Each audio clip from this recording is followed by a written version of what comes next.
To those shocking revelations shaking up the New York mayor's race one more time. Anthony Weiner claimed to be a changed man after he resigned Congress in the wake of a sexting scandal, but it turns out the sexting did not stop.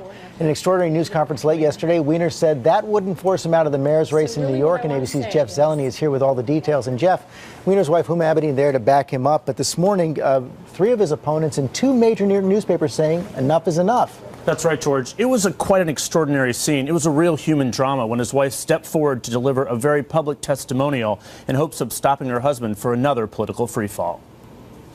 I have said that other texts and photos were likely to come out, and today they have.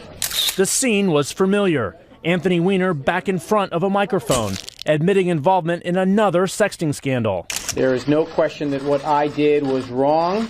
What's different, though, is that he's no longer a congressman. He's running for mayor of New York City.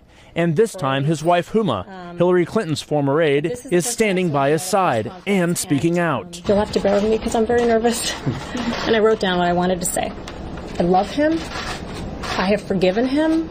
I believe in him. And as we have said from the beginning, we are moving forward.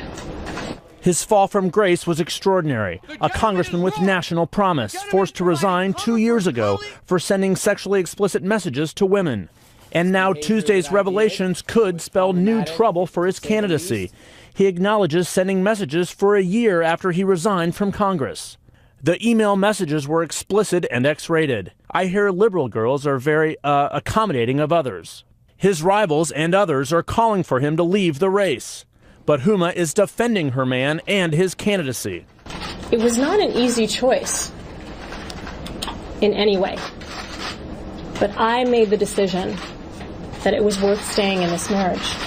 But I do very strongly believe that that is between us. And he is asking for yet another chance. Let me just reiterate to my wife how sorry I am that I did these things, and how sorry I am to the people that got these messages. And Jeff, Weiner was in the thick of this race before these new revelations. It's hard to know whether voters are going to give him a third chance in addition to a second. But this seemed to surprise even those closest to the campaign. It did, George, and it surprised those closest to the family. A couple friends close to the family said that Huma was shocked and saddened by this when it happened. You could see that look on her face yesterday when she came out there. The biggest problem is the timeline of this. This happened 6 months, he admitted, after their son was born. His son was born in December of 2011. This texting was going on until June of 2012. That is the key sticking point here that really hurts this family. Well, it sure is. Okay, Jeff, thanks very much.